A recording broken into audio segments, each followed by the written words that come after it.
Get ready, go. We are a nation that has a government, not the other way around. And this makes us special among the nations of the earth.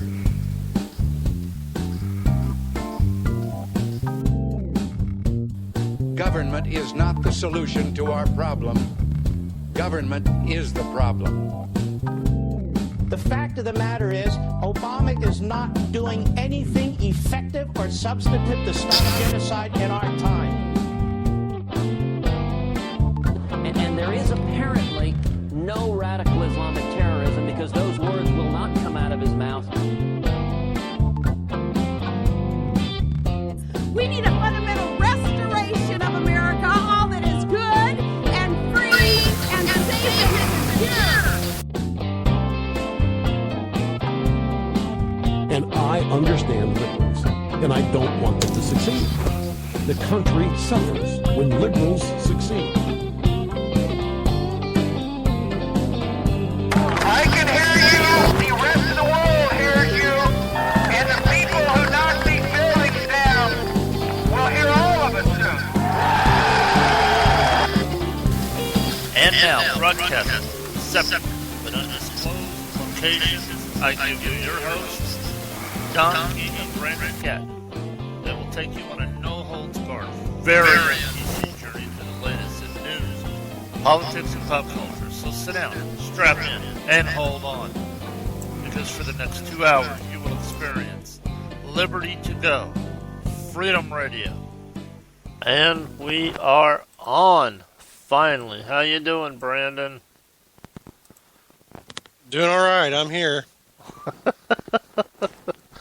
Oh, normally, all our listeners out there want to know, where the heck have you guys been for the last half hour? Normally, we start at 7, we start at 7:30 tonight because those gremlins that got in our system about a month and a half ago found us when we moved to a new host, Spreaker Radio, Spreaker.com, and they've inhabited our gear and tried their best to stop us, but we rose above, and we're here and ready to talk to you guys for, the rest of the evening about politics, pop culture, and of course the Second Amendment, which we all love, and the Taliban and Hezbollah and all the other terrorists that we all hate. So we do have to start out tonight with a sad note. Leonard Skinner was founded in the late 60s. They're from the southern part of the United States, and they actually named their band after a teacher they didn't particularly like, named Leonard Skinner, and they named their band Leonard Skinner. Of course, they changed the spelling, to Lynyrd. Anyway, their original drummer, Robert Burns Jr., died in a car wreck just recently, and this is one of the songs that I think he helped bring to life. Little Georgia honky tonk.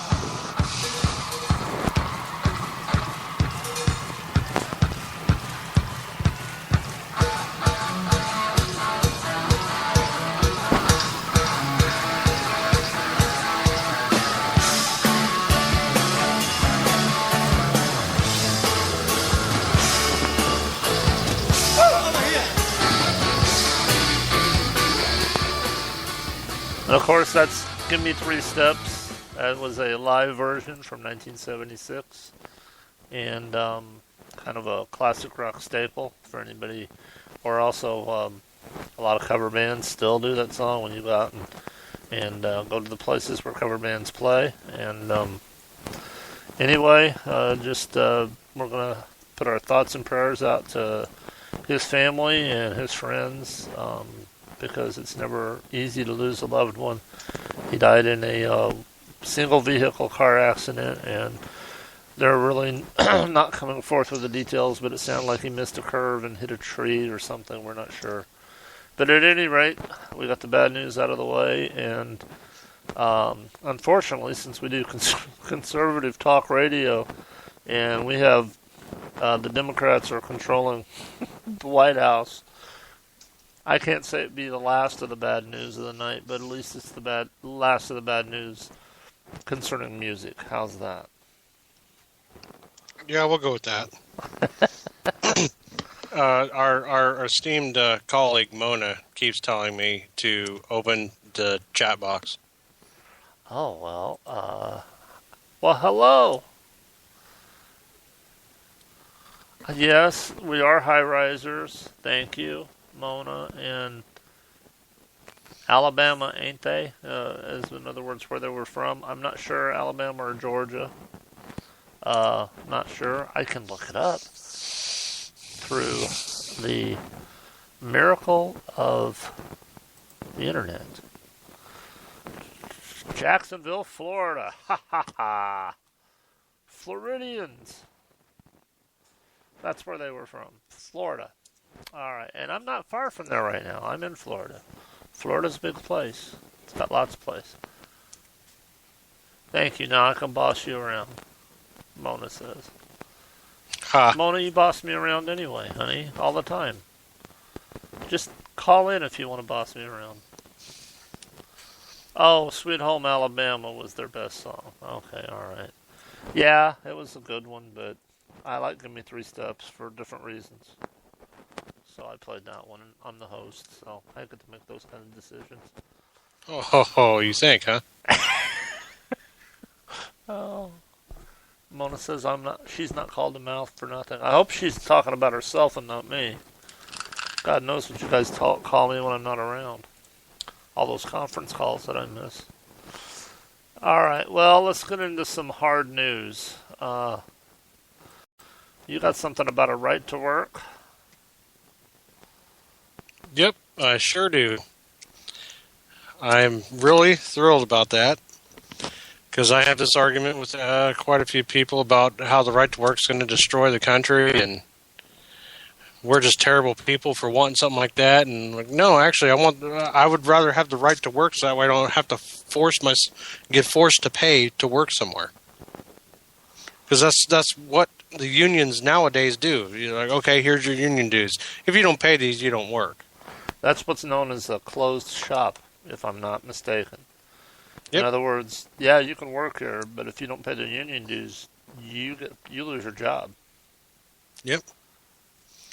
Well, according to a very nice article that I just read a little bit ago, Right to Work Michigan and Indiana, which, by the way, are the first two to do so, lead the U.S. in manufacturing and job growth.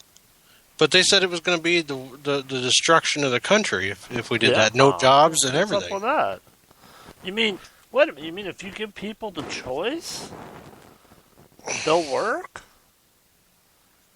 No, that can't be so because we have to depend on the nanny state, don't we? Right. We have to have Uncle Sam take care of us. I mean, if you give the people the right to work, they'll actually... Oh my God, this is horrible to actually work. What are we going to do? Well, remember, the Democrat, that's how the Democrat campaigns are getting funded. This is true. You pay your union dues, and you don't get any say as to which candidate they back, or which candidate they put money into, or anything. See, and here's the thing with that. I'm going to address that right away. I was union once. And you know what?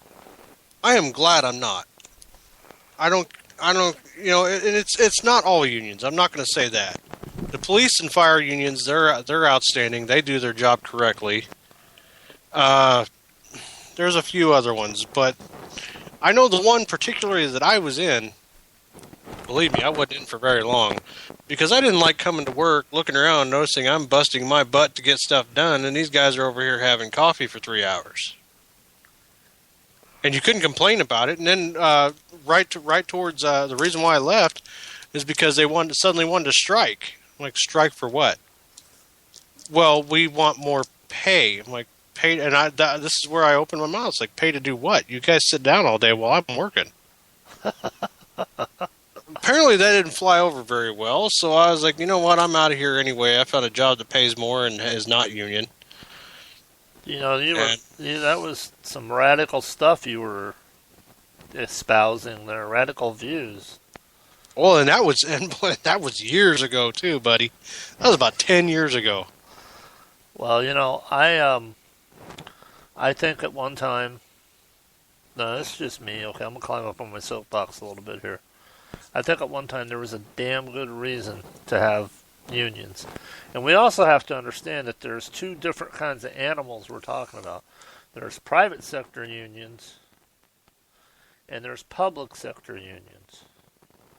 I have much less of a problem with private sector unions. Okay? Correct. The whole idea behind a union is, the philosophy behind a union is, I want to organize the workers for XYZ company, okay?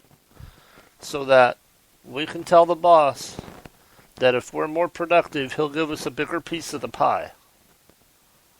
And we will do things that protect the workers, make it safe. We will ask him to make it safer and a better work environment so we can be more productive, he can make more money, and then we can make more money as a result of that. That's great. That's the philosophy of a union. The problem is when you try to apply that philosophy to the public sector. By what I mean by public sector, of course, government unions. Let's look at teachers, okay? There are a lot, don't get me wrong. I don't want a bunch of people texting me and calling in and sending us messages about how many great teachers there are out there. There are awesome teachers out there, okay?